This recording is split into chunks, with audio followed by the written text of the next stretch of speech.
Commentaire de Charles Andrew Coates, sur le livre de l'Exode. Chapitres 5 et 6.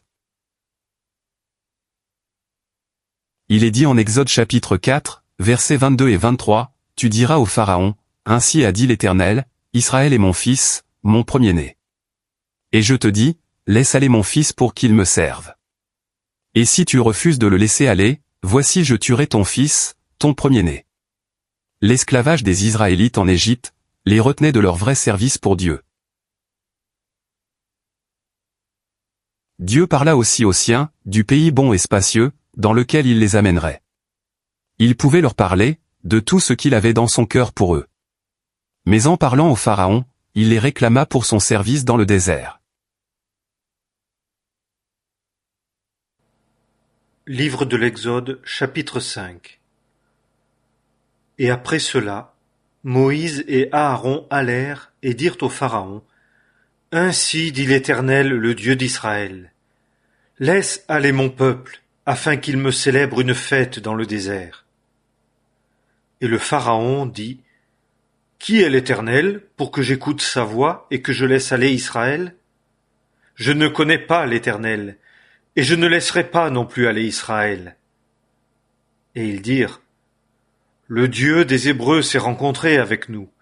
Nous te prions, laisse-nous aller le chemin de 3 jours dans le désert, et que nous sacrifiions à l'Éternel notre Dieu, de peur qu'il ne se jette sur nous par la peste ou par l'épée. » Et le roi d'Égypte leur dit, « Moïse et Aaron, pourquoi détournez-vous le peuple de son ouvrage? Allez à vos corvées. » Et le Pharaon dit, « Voici, le peuple du pays est maintenant nombreux, et vous les faites chômer de leurs corvées. » Et le Pharaon commanda ce jour-là aux exacteurs du peuple et à ses commissaires, disant, « Vous ne continuerez pas à donner de la paille au peuple pour faire des briques comme auparavant. Qu'ils aillent eux-mêmes, et qu'ils se ramassent de la paille. Et vous leur imposerez la quantité de briques qu'ils faisaient auparavant. Vous n'en retrancherez rien, car ils sont paresseux. C'est pourquoi ils crient, disant, « Allons et sacrifions à notre Dieu. » Que le service pèse sur ces hommes, et qu'ils s'y occupent, et ne regardent pas à des paroles de mensonge. Et les exacteurs du peuple et ses commissaires sortirent, et parlèrent au peuple, disant, « Ainsi dit le Pharaon, je ne vous donnerai point de paille. Allez vous-même, et prenez de la paille où vous en trouverez, car il ne sera rien retranché de votre service. » Et le peuple se dispersa dans tout le pays d'Égypte pour ramasser du chaume en lieu de paille.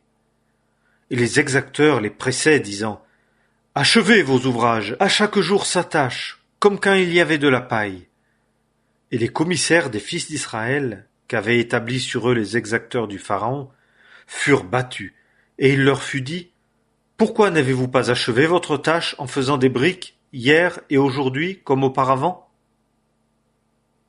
Et les commissaires des fils d'Israël vinrent et crièrent au Pharaon, disant, « Pourquoi fais-tu ainsi à tes serviteurs? On ne donne point de paille à tes serviteurs, et on nous dit, faites des briques. Et voici, tes serviteurs sont battus, et c'est ton peuple qui est coupable. » Et il dit, « Vous êtes paresseux, paresseux. C'est pourquoi vous dites, allons et sacrifions à l'Éternel. Et maintenant, allez, travaillez. On ne vous donnera point de paille, et vous livrerez la quantité de briques. » Et les commissaires des fils d'Israël virent que leur cas était mauvais, puisqu'on disait, « Vous ne retrancherez rien de vos briques, à chaque jour sa tâche. » Et ils rencontrèrent Moïse et Aaron, qui se tenaient là pour les rencontrer, comme ils sortaient de devant le Pharaon. Et ils leur dirent, « Que l'Éternel vous regarde et qu'il juge, car vous nous avez mis en mauvaise odeur auprès du Pharaon et auprès de ses serviteurs, de manière à leur mettre une épée à la main pour nous tuer. » Et Moïse retourna vers l'Éternel et dit, « Seigneur, pourquoi as-tu fait du mal à ce peuple? Pourquoi donc m'as-tu envoyé? Depuis que je suis entré vers le Pharaon pour parler en ton nom, il a fait du mal à ce peuple, et tu n'as pas du tout délivré ton peuple. »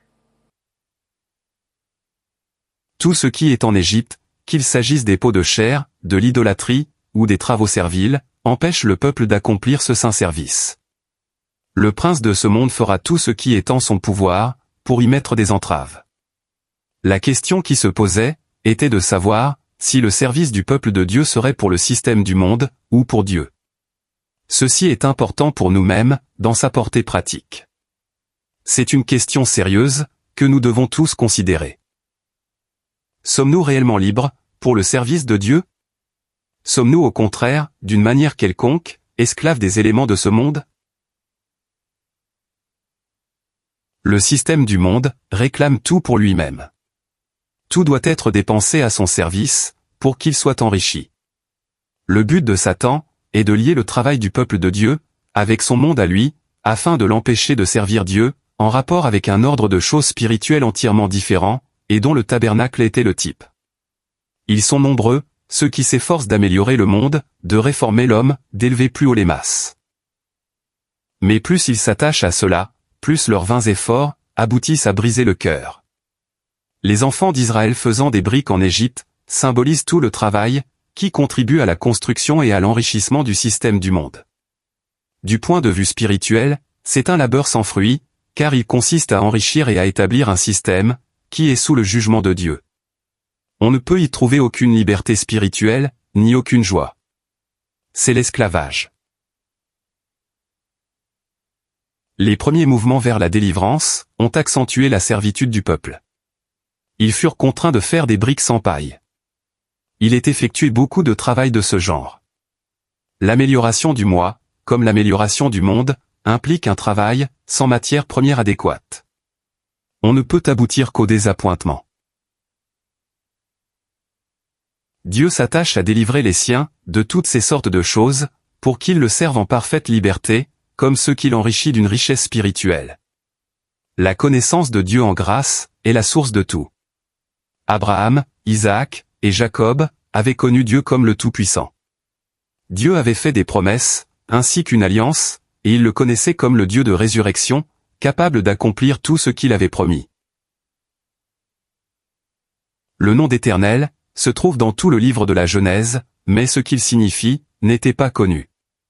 Ce n'est que lorsque Dieu intervint en grâce, pour délivrer son peuple de l'esclavage, afin de le posséder pour lui-même, que la signification de ce nom fut mise en évidence.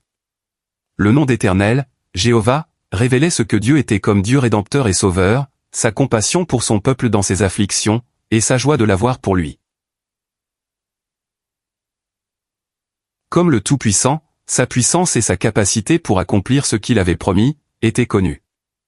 Mais comme Éternel, il ferait connaître ce qui était dans son cœur, son intérêt, son bon plaisir dans ceux de son peuple, et son active intervention en leur faveur, afin qu'ils soient pour ainsi dire, personnellement connus d'eux. Il voulait qu'ils se rendent compte du fait, qu'il prenait en eux un profond intérêt. Son propos était, que comme résultat, il y ait entre lui et son peuple, un lien fondé, non seulement sur une délivrance de l'esclavage, et dont ils auraient à la fois la connaissance et la jouissance, mais également, un lien fondé sur la connaissance qu'ils auraient de lui comme libérateur, comme rédempteur, et comme celui qui les réclamait pour lui-même, en parfaite grâce. Il les chérirait comme son peuple, et désirait être chéri, honoré, et servi par eux, comme leur Dieu. Tout cela est compris dans le nom d'Éternel. C'est Dieu connu dans la sollicitude, et dans l'active intervention d'une grâce, qui accomplissait tout pour les délivrer, et qui était la source de tout pour leur bénédiction. Livre de l'Exode, chapitre 6. Et l'Éternel dit à Moïse, « Tu verras maintenant ce que je ferai au Pharaon, car contraint par main forte, il les laissera aller, et contraint par main forte, il les chassera de son pays. » Et Dieu parla à Moïse et lui dit, « Je suis l'Éternel, Jéhovah. Je suis apparu à Abraham, à Isaac et à Jacob, comme le Dieu Tout-Puissant. Mais je n'ai pas été connu d'eux par mon nom d'Éternel, Jéhovah. Et j'ai aussi établi mon alliance avec eux pour leur donner le pays de Canaan, le pays de leur séjournement, dans lequel ils ont séjourné. Et j'ai aussi entendu le gémissement des fils d'Israël, que les Égyptiens font servir, et je me suis souvenu de mon alliance. C'est pourquoi, dis aux fils d'Israël, je suis l'Éternel, et je vous ferai sortir de dessous les fardeaux des Égyptiens, et je vous délivrerai de leur servitude, et je vous rachèterai à bras étendus, et par de grands jugements, et je vous prendrai pour être mon peuple, et je vous serai Dieu, et vous saurez que je suis l'Éternel, votre Dieu, qui vous fait sortir de dessous les fardeaux des Égyptiens. Et je vous ferai entrer dans le pays au sujet duquel j'ai levé ma main pour le donner à Abraham, à Isaac et à Jacob, et je vous le donnerai en possession. Je suis l'Éternel. Et Moïse parla ainsi aux fils d'Israël, mais ils n'écoutèrent pas Moïse, à cause de leur angoisse d'esprit et à cause de leur dure servitude. Dieu avait établi son alliance avec Abraham, Isaac et Jacob, afin de leur donner le pays de Canaan. Ensuite intervinrent ses compassions, relativement à l'état, et au gémissement des enfants d'Israël en Égypte. Et je vous prendrai pour être mon peuple, et je vous serai Dieu. Exode chapitre 6, verset 7. Ils étaient en un lieu, qui n'était pas celui que Dieu voulait pour eux, et ils étaient en esclavage, au service d'un système qui était sous le jugement. Mais Dieu les réclamait pour lui-même, et il voulait qu'en grâce, sa revendication fût assurée en leur faveur. Il voulait les amener dans le désert, à la demeure de sa sainteté, afin qu'ils le servent en liberté sur cette montagne, et qu'il habite au milieu d'eux. Il les établirait aussi dans le pays, sur la montagne de son héritage. La rédemption a ces deux choses en vue. Et l'Éternel parla à Moïse, disant, « Entre et parle au Pharaon, roi d'Égypte, pour qu'il laisse sortir les fils d'Israël de son pays. » Et Moïse parla devant l'Éternel en disant, « Voici, les fils d'Israël ne m'ont point écouté, et comment le Pharaon m'écoutera-t-il, moi qui suis incirconcis de lèvres ?» Et l'Éternel parla à Moïse et à Aaron et leur donna des ordres pour les fils d'Israël et pour le Pharaon, roi d'Égypte, pour faire sortir les fils d'Israël du pays d'Égypte.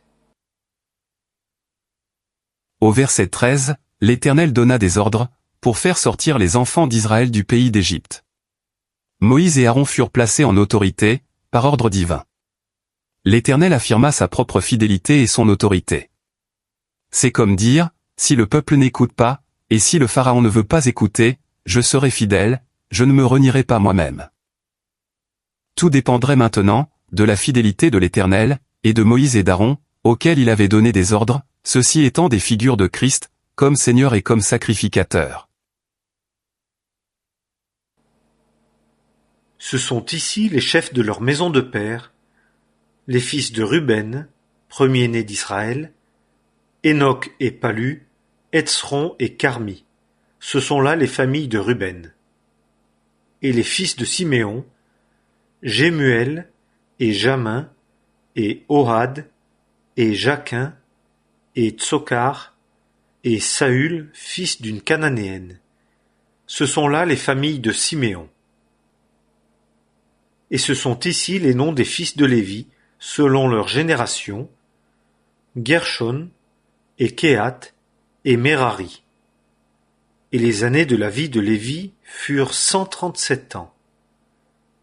Les fils de Gershon, Libni et Shim'i, selon leur famille. Et les fils de Kehat, Amram et Jitséar et Hébron et Uziel. Et les années de la vie de Kehat furent 133 ans. Et les fils de Merari, Makli et Mushi.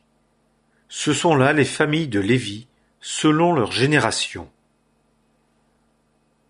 Et Amram prit pour femme Jochébed, sa tante, et elle lui enfanta Aaron et Moïse. Et les années de la vie d'Amram furent 137 ans. Et les fils de Jitséar, Coré et Népheg et Zikri. Et les fils d'Uziel, Mishaël et Eltsaphan et Sitri. Et Aaron prit pour femme Élishéba, fille d'Aminadab, sœur de Nachshon, et elle lui enfanta Nadab et Abihu, Éléazar et Ithamar. Et les fils de Coré, Assir et Elkana et Abiasaph, ce sont là les familles des Corites. Et Éléazar, fils d'Aaron, prit pour femme une des filles de Putiel, et elle lui enfanta Phiné. Ce sont là les chefs des pères des Lévites, selon leurs familles. C'est là cet Aaron et ce Moïse, auquel l'Éternel dit: Faites sortir les fils d'Israël du pays d'Égypte selon leurs armées. Ce sont eux qui parlèrent au Pharaon, roi d'Égypte, pour faire sortir d'Égypte les fils d'Israël. C'est ce Moïse et cet Aaron. Nous trouvons par suite que la généalogie donnée dans la dernière partie du chapitre ne va pas plus loin que l'introduction de Lévi, afin de présenter Moïse et Aaron. En eux, tout était garanti, c'est-à-dire en Christ comme médiateur et sacrificateur. C'est la gloire du Seigneur d'être le médiateur. Il présente tout ce qu'est Dieu, en grâce et en bénédiction pour les hommes. Et comme sacrificateur, il se place de notre côté, afin qu'une réponse à tout cela soit sûrement produite, dans les affections et dans le service de son peuple. Christ peut appliquer tout cela, d'une manière sacerdotale telle, qu'une réponse est assurée pour Dieu. Il y a aussi la pensée importante, qu'un jugement sacerdotal maintient la sainteté parmi le peuple. Phiné, le petit-fils d'Aaron, exécuta le jugement contre les coupables en Nombre chapitre 25, et reçut une alliance de sacrificature perpétuelle, pour avoir été jaloux de la jalousie de l'Éternel.